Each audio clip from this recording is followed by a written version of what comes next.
नमस्कार मंडळी. कापसाच्या बाजारात अचानक असं काय झालं की भाव थेट 1000 रुपयांनी वाढले. एका सरकारी निर्णयाने अक्षरशः भूकंप आलाय आणि सगळं चित्रच बदलून गेलंय. हे नेमकं काय घडतंय आणि यात आपली रणनीती काय असायला हवी हे सविस्तरपणे समजून घेण्याआधी एक छोटंसं काम. आपल्या कृषी साथी या यूट्यूब चॅनलला सबस्क्राईब नक्की करा, म्हणजे अशीच महत्त्वाची आणि सखोल माहिती तुमच्यापर्यंत सगळ्यात आधी पोहोच. तर गोष्ट आहे 1 जानेवारी 2026ची. ही तारीख कापूस बाजारासाठी एक टर्निंग पॉइंट ठरली. झालं असं की केंद्र सरकारने एक मोठा निर्णय घेतला आणि तो म्हणजे बाहेरून येणाऱ्या कापसावर तब्बल 11% आयात शुल्क लावलं. आणि या निर्णयाचा परिणाम तो तर लगेच दिसला. बाजारातल्या भावांनी जी उसळी मारली ती थेट प्रति क्विंटल 1000 रुपयांची होती. 1000 रुपये सगळ्यांच्या भुवया उंचावणारी ही वाढ होती. आणि सगळ्यात आश्चर्याची गोष्ट म्हणजे हे सगळं व्हायला महिने नाही लागले, फक्त 9 दिवसात. विचार करा किती वेगानं बाजार बदललाय. शेतकऱ्यांसमोर एकीकडे एक मोठी संधी आहे तर दुसरीकडे तितकंच मोठं आव्हान सुद्धा. चला तर मग जरा खोलात जाऊन बघूया की या 11%च्या धक्क्याने नेमकं घडलं तरी काय. सरकारच्या या एका निर्णयामुळे परदेशातून येणाऱ्या कापसाचा प्रवाह कसा एकदम थांबला तेच आता आपण समजून घेऊयात. आता बघा, झालं असं की व्यापाऱ्यांची जी लॉबी आहे ती सरकारवर प्रचंड दबाव टाकतीये की हे शुल्क काढून टाका. पण सरकार काही ऐकायला तयार नाहीये. ते आपल्या निर्णयावर एकदम ठाम आहेत. याचा सरळ अर्थ काय, तर हे 11% शुल्क निदान आता तरी कायम राहणार आहे.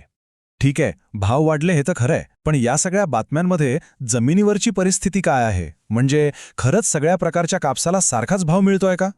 तुम्ही पण बघितली असेल ना ती पावती, सोशल मीडियावर खूप फिरत होती. 8400 रुपये प्रति क्विंटल. पण खरंच सगळ्यांना हा भाव मिळतोय का? चला, या आकड्यामागचं सत्य काय आहे ते बघूया. तर तो जो 8400चा भाव होता ना, तो होता लॉंग स्टेपल कापसासाठी. आता हा म्हणजे काय, तर एक खास उच्च प्रतीचा कापूस ज्याचा धागा लांब आणि मजबूत असतो. साहजिकच त्याच्या चांगल्या क्वालिटीमुळे त्याला बाजारात जास्त किंमत मिळते. आता हे बघा, इथे आपल्याला बाजाराचं खरं चित्र स्पष्ट दिसेल.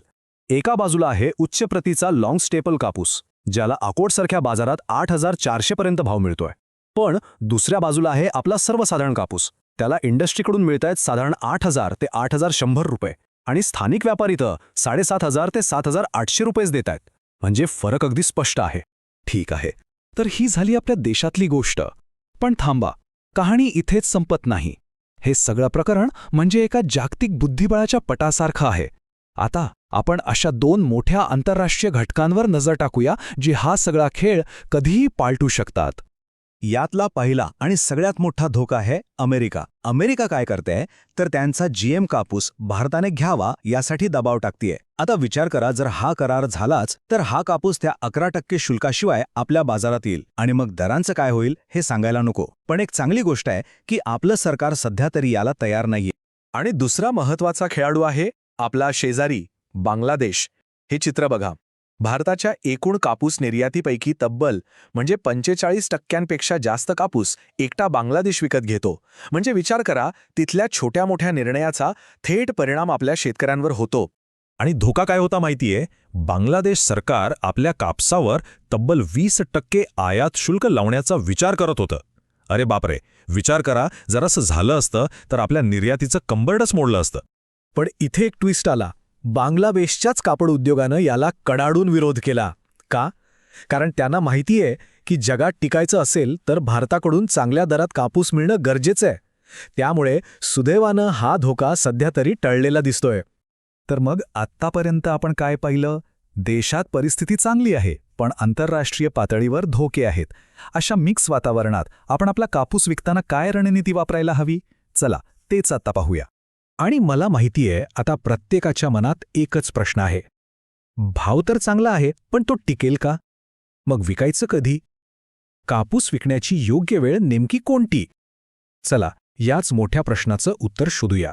हे बघा, ही 3 टप्प्यांची सोपी रणनीती लक्षात ठेवा. पहिलं आणि सगळ्यात महत्त्वाचं, CCIकडे नोंदणी करून टाका. हा आपला सेफ्टी नेट आहे. दुसरं, बाजारावर लक्ष ठेवा, खास करून 8000 ते 9000च्या पट्टीवर. आणि तिसरं, सगळा कापूस एकाच फटक्यात विकायची चूक करू नका. टप्प्याटप्प्याने विका. यामुळे बाजारात काही उलथापालट झाली तरी आपला धोका कमी होतो. आता तुम्ही म्हणाल टप्प्याटप्प्याने का विकायचं, तर त्याची कारणं ही आहेत. बघा, सरकार कधीही निर्णय बदलू शकतं. परदेशातून स्वस्त कापूस येऊ शकतो. अमेरिका किंवा बांगलादेशसोबत अचानक काहीतरी करार होऊ शकतो. किंवा आपल्याच शेतकऱ्यांनी एकदम कापूस विकायला काढला तर आवक वाढून दर पडू शकतात. म्हणजे काहीही होऊ शकतं. म्हणूनच सावधगिरी बाळगलेली बरी. तर मग एक गोष्ट पक्की लक्षात ठेवा, या बदलत्या बाजारात जर टिकायचं असेल आणि नफा कमवायचा असेल तर अचूक माहिती आणि योग्य रणनीती हीच आपली खरी ताकद आहे. माहितीच्या आधारावर निर्णय घ्या आणि एक पाऊल पुढे राहा.